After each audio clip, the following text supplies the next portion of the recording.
Hi Denisha, Amy here. I don't know what happened with the sound on the previous video that I sent to you, so I'm hoping that this one is recording the sound right now. Um, what I'm going to do is just try to talk over the video that I sent you before, and it won't be perfect, but hopefully I can touch on most of the same stuff. Okay, so in the beginning here, I'm just talking about your formatting a little bit. I suggested that you put this all in Times New Roman 12-point font, but other than that, the formatting is correct. Let's see.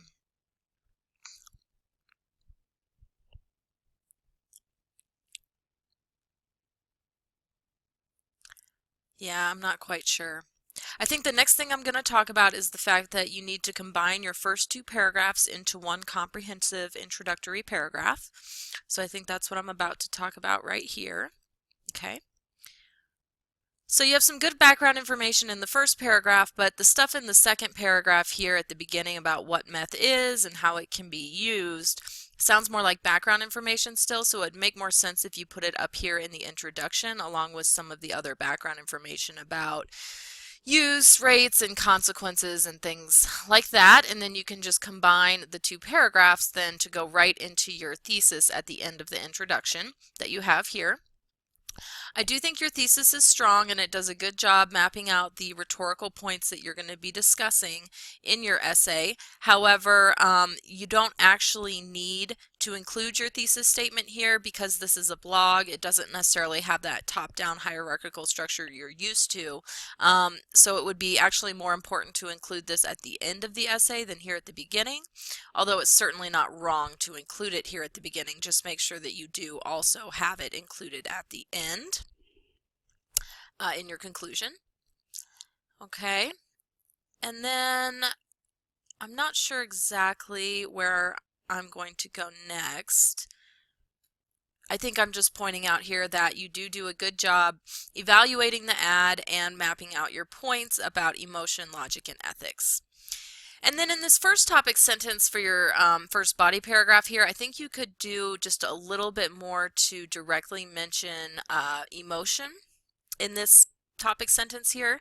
That is the point of this paragraph, and you have good topic sentences for your next two paragraphs, but this is the only one that I think you could mention emotion a little more directly. Your next paragraph about ethos was a really good, strong analysis paragraph, but according to your thesis, you talk about logic before ethics, and so I felt like this in the next paragraph could actually be reversed if you just switched them here, and that way you would talk about logic first and then your ethics paragraph, but otherwise these were two good paragraphs. Down here, this paragraph about some of the weaknesses in terms of ethos, I thought this would make more sense if it went along with your previous point about ethos, if they were right next to each other. But once you reverse these two paragraphs, talk about logic first and then the ethos strengths, then it will make sense to go right into the ethos weaknesses there. In this paragraph here. So I think by just reversing those two, your second and third body paragraphs, so that it goes emotion, logic, ethos, ethos, it'll follow along with the structure of your thesis a little bit better and also make a little bit more sense. I also had a question about this statement here where you're talking about logic and you say specifically the script used in these ad makes the logic in the audience stand at attention and recognize just how illogical it is to use methamphetamines. This was a little confusing because usually we think of logic in terms of the purpose, and here you're talking about logic in terms of the audience.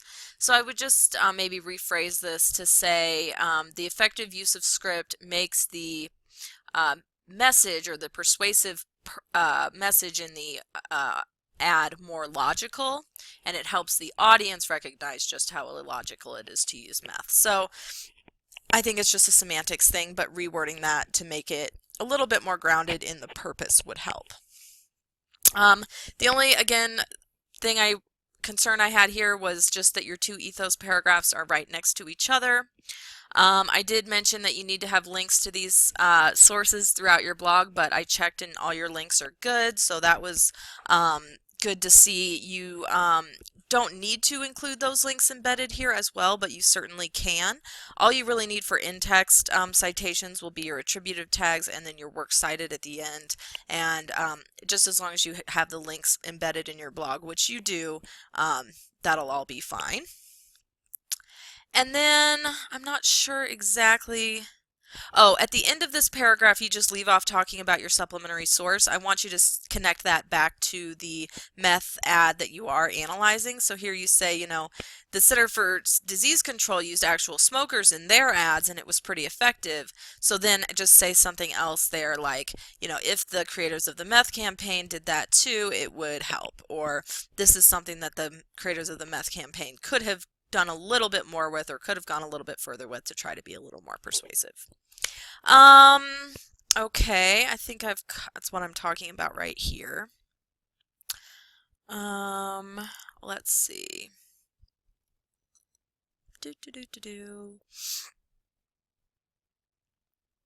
And then in your conclusion, I wanted to see actually a more direct statement of your thesis similar to what you had at the beginning.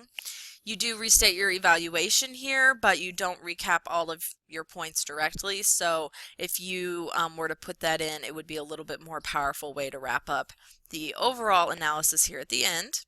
I did check out your blog and everything looked really good. We can pull that up and I'll show you the links. They all worked. I was a little concerned that your supplementary sources were more for background information than anything else. You do link to another ad in that final ethos paragraph, but as far as linking to an article that would provide some supplementary information, that mostly only happened in the introduction. So if you had some outside source that you could bring in information from to actually support your rhetorical points, that might help a little bit, but it's pretty nitpicky because you do have several outside sources referenced throughout. It's more just about how you're using them in relation to your rhetorical points.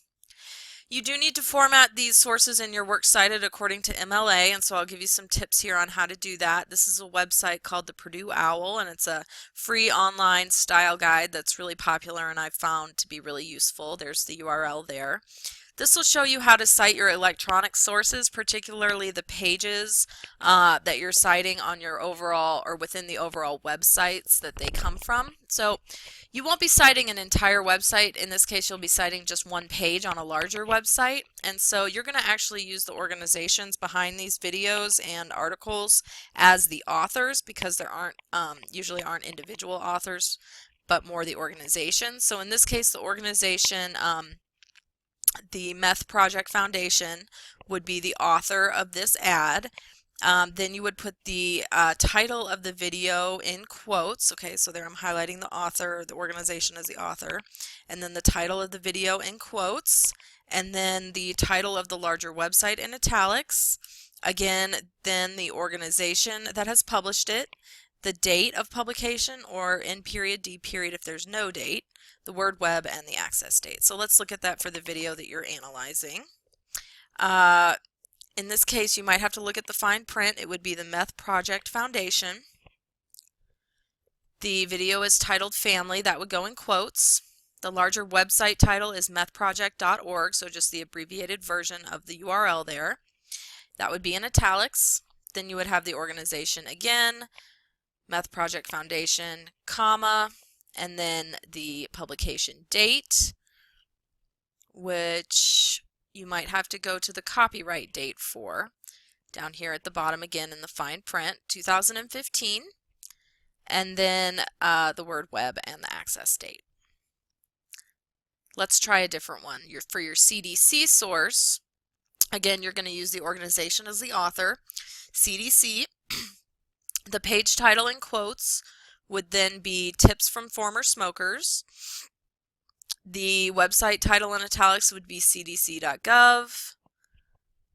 The publisher organization would be, again, the Centers for Disease Control and Prevention, comma, publication date, and it looks here like it was last updated on March 13th, then web, and then the access date. And then you would basically just follow that same process for every single one of your web sources where you have the organization as the author, the page title in quotes, the site title in italics, the organization again, then the date, then the word web, and then the access date. So here I'm just trying to go through that previous email and make sure that I've answered all your questions. I'm not sure which one I'm talking about here. Probably just that you would link to the ad at this point, which you have done within your actual blog, and again, all those links worked.